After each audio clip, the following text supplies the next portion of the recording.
महाराष्ट्राचे लाडके अजितदादा पवार आता आपल्यामध्ये राहिलेले नाहीये, मात्र अजित पवार यांच्या असंख्य आठवणी उभा महाराष्ट्र कधीच विसरणार नाही। अजित पवार यांचा जन्म ज्या गावी काटेवाडी या ठिकाणी झाला, त्या ठिकाणी सध्या आपण आलेलो आहोत। गावामध्ये आपल्याला एक हताश वातावरण पाहायला मिळतंय, पण तरीही अजित पवारांच्या आठवणींना उजाळा देणारी काही मंडळी काटेवाडीतली आपल्या सोबत आहेत। आपण बघतोय की अजित पवार यांचं राजकीय आणि सामाजिक त्यांचं जर करिअर पाहायला गेलं तर जवळजवळ 35 ते 40 वर्ष जे आहेत ते अजित पवार यांचं राजकीय आणि सामाजिक करिअर राहिलेलं आहे, अगदी सक्रिय राहिलेलं आहे। मात्र काटेवाडी हे त्यांच्या गावी जे आहे त्यांचं एक खास नातं आहे आणि याच खास नातं असलेल्या काटेवाडीतल्या काही इकडच्या लोकांशी जे आहे गावकऱ्यांशी आपण थेट संवाद साधणार आहोत। तर तुमच्यापासून सुरुवात करूया। काय सांगाल की अजित पवार आणि बारामती म्हणजे अजित पवार असं समीकरण होतं, मात्र अजित पवार यांनी जन्म घेतलेला काटेवाडी, या काटेवाडीमध्ये अजितदादांचं कसं नातं होतं गावकऱ्यांशी? अजितदादांचं नातं म्हणजे खरं सांगायचं म्हणलं ते एक मुलगा आणि आई असं ते नातं होतं। दादांना काटेवाडी बद्दल इतकं प्रेम, इतकं जिव्हाळा की काय सांगूच नका।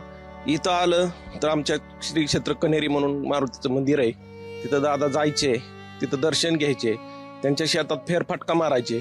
इथं आमच्यासारखे इथं लोक बसलेत वयस्कर, ह्यांचीच गाठी बिठी घ्यायचे आणि इथनं जाताना सगळ्यांना हाय बाय करून दादा जात असत। आणि आज तो नेता इथं आमच्यात नाही, ह्याचं आम्हाला इतकं मोठं दुःख आहे। दादा असं कधी म्हणजे एकदम एकजीट घेतील असं कधीही वाटलं नव्हतं, कारण पुढच्या 5 वर्षाच्या दादांचं नियोजन असायचं, कामांचं यादी दादाची खूप मोठी असायची आणि म्हणून दादा आमच्यातनं जातील असं कधीही आम्हाला वाटलं नव्हतं। दादा खूप एक मास लीडर होते। दादांच्या मागं जनता खूप मोठ्या संख्येने आहे, आमच्या गावातली तर राहणारच, त्याला काही म्हणजे हेच नाही।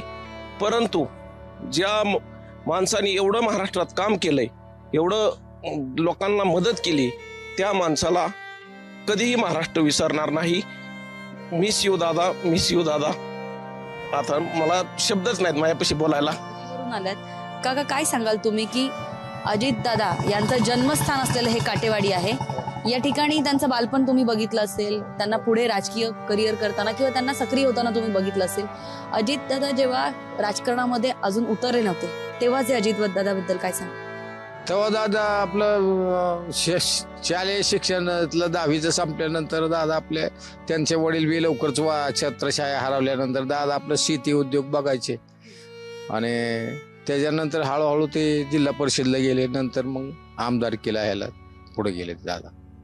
असं तेव्हा वाटायचं की हा मुलगा पुढे जाऊन राजकारणामध्ये एवढं मोठं नाव कमवेल म्हणून? दादाने त्यांच्या स्वतःच्या पायावर सगळं बसतान बसवलेलं आहे, स्वतःच्या ह्याच्यावर ते सगळं पुढे गेलेत, स्वतःच्या कर्तृत्वावर दादा पुढे गेलेत। थोडा सपोर्ट, थोडा मार्गदर्शन साहेबांनी केलं त्यांना, पण नंतर दादा स्वतःच्या पायावर सगळं हे शिकलेत। आणखीन आपण काही जणांना विचारणार की भवानगर कारखान्याला उभा राहिले होते, पुढे भवानी कारखान्याला उभा राहिल्यानंतर साखर संघाला वर गेलते ते, म्हणजे ते हे असल्यामुळं साखर संघामुळे मग ते आपलं राजकारण केलं त्यांनी तिथलं पुढं का हारलं नाहीत, कवा हारलं नाही तर कोणाला इजीच गेलं नाही, तर स्वतःच्या मनगटावर सगळं हे केलेलं अख्ख्या जिल्ह्यात। पण काका काय सांगाल की सर्वाधिक जास्त मतं म्हणजे घेणाऱ्या आमदार म्हणून दादा जे आहेत ते प्रसिद्ध होते की कामच असते, कामच भरपूर काम करणार म्हणजे करणारच, कुठं कामात शब्द दिला की कामच करणार, सगळं करणार काम। काका तुम्ही काय सांगाल की कधी तुमची शेवटची भेट जी आहे ती अजितदादांसोबत झाली होती? काटेवाडीमध्ये त्यांचं येणं नेहमी सातत्याने इथं सभा झाली कनेरीत, एवढी शेवटची सभा। हा दादा काय माणूस साधन होतं, सोनं होतं, सोनं बारामती तालुक्यातलं सोनं, संदो सरापाद्यातलं घाबरणार माणूस नव्हतं, ते धडेकेबाज काम। एकूणच एखाद्या गावाचं नाव जे आहे ते गाव मोठं झालं म्हणून आपण त्या गावाविषयी अभिमान बाळगतो, पण एखाद्या गावाचं किंवा एखाद्या तालुक्याचं नाव मोठं करणारा नेता आपल्या गावात जन्मलाय, किती अभिमान वाटत। हा तेच की मग दादा हे आता तालुक्यात झाला म्हणजे तालुक्यात सुजलाम सुफलाम केलाय। हा दादासारखा माणूस आता व्हायचाच नाही। दादांचे असं कोणते गुण होते जे तुम्हाला जास्त की तुम्ही तुमच्या मुलांना सांगायचे की दादाकडनं हे शिकण्यासाठी? दादांचं काय रोखठोक काम असायचं. एखादं काम कोणी घेऊन गेलो तर होणार असेल तर होणारच, नाही म्हणलं तर नाहीच करणार, असं काम होतं.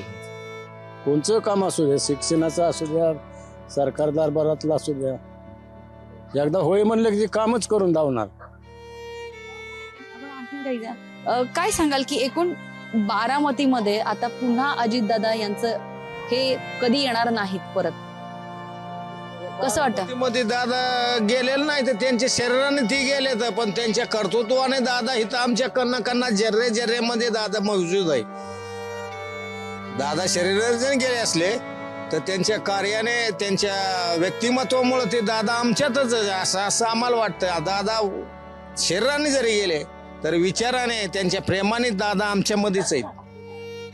काटेवाडीमध्ये असं त्यांचं म्हणजे पूर्ण बारामती महाराष्ट्रामध्ये त्यांनी काम केलं, मात्र काटेवाडीमध्ये त्यांनी अशी कोणते कामं केली किंवा कोणती त्यांची आठवण आहे जी तुम्हाला त्यांच्याशी अजूनही काटेवाडीशी त्यांची नाळ जोडलेली? त्यांचा जन्म झाला ही तर आहेच गोष्ट, मात्र त्या व्यतिरिक्त दादांनी या ठिकाणी ना सगळीच कामं ग्रामपंचायतची सर्व सुधारणा दादांनीच केली.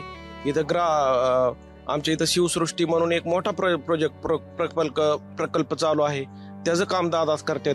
इथं गावातीलच केलं काम, परंतु छत्रपती सहकारी साखर कारखान्याचं परत आणखीन शैक्षणिक क्षेत्रातलं काम असेल, सगळी कामं दादांनी अगदी जे आपल्याला मूलभूत गरजांना लागतात तशी लहान मुलांची शिक्षणाचं काम सगळं दादांनी केलेलं आहे.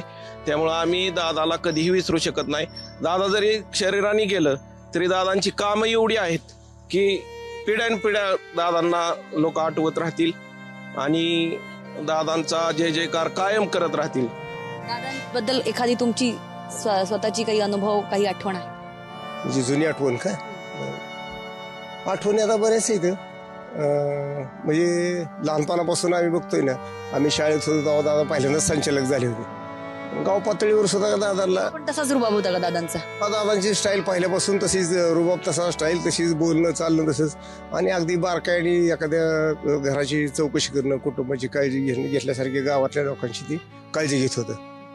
आणि जुनी आठवण सांगायची झालं तर सोसायटीची मिटिंग असली, ग्रामपंचायत इलेक्शन असलं तरी गावातल्या लोकांशी दादा अगदी सहजपणे संपर्क साधायचा. तुमची काही आठवण, दादांची आठवण काढायची म्हटलं तर सर्वाधिक पहिलं काय आठवतं त्यांच्याबद्दल?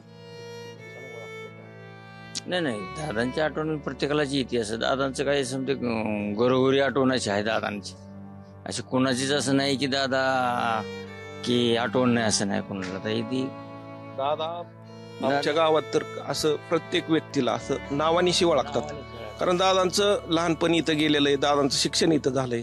दादा ज्यावेळेस सुरुवातीला राजकारणात नव्हते त्यावेळेस व्यवसाय करत होते, गायांचा व्यवसाय करायचे, शेती करायचे. त्यामुळं या गावातल्या प्रत्येक व्यक्तीला दादा नावानिशी ओळखतात. आणि त्यांचा नंतरच्या राजकारणाची संबंध आला तेव्हापासून ही नवीन पिढी ज्यांना म्हणजे एक विजन मिळालं की दादा आपल्यासाठी काम करतायत, दादा आपल्यासाठी शिक्षण संस्था आणतायत, तर त्याच्यामुळं नवीन तरुण पिढी सहित त्यांच्या पाठीमागं भरपूर सपोर्ट करायला उभी राहिली. तर आपण सध्या काटेवाडी या अजितदादा यांच्या जन्मगावी आलेलो होतो आणि तिथे आपण काही गावकऱ्यांशी संवाद साधला. दादांच्या अनेक आठवणी, म्हणजे त्यांच्या राजकीय सक्रिय होण्यापूर्वी दादा कसे होते, त्याच्यानंतर 6 वेळा उपमुख्यमंत्री झाले, अनेक राजकारण बदललं, मात्र दादांनी त्यांचं राजकारण, त्यांचं समाजकारण, त्यांचं लोकांशी बोलणं, त्यांचा रुबाब हा कधीच सोडला नाही. तो कायम त्यांनी एक ओरिजिनल ठेवला, आपण म्हणतो तसंच आहे. दादांचं हे काटेवाडी गाव जे बारामतीमध्ये आहे, यामध्ये प्रत्येकाकडे दादाची एक खास आठवण, एक स्वतःचा असा एक खास अनुभव आहे.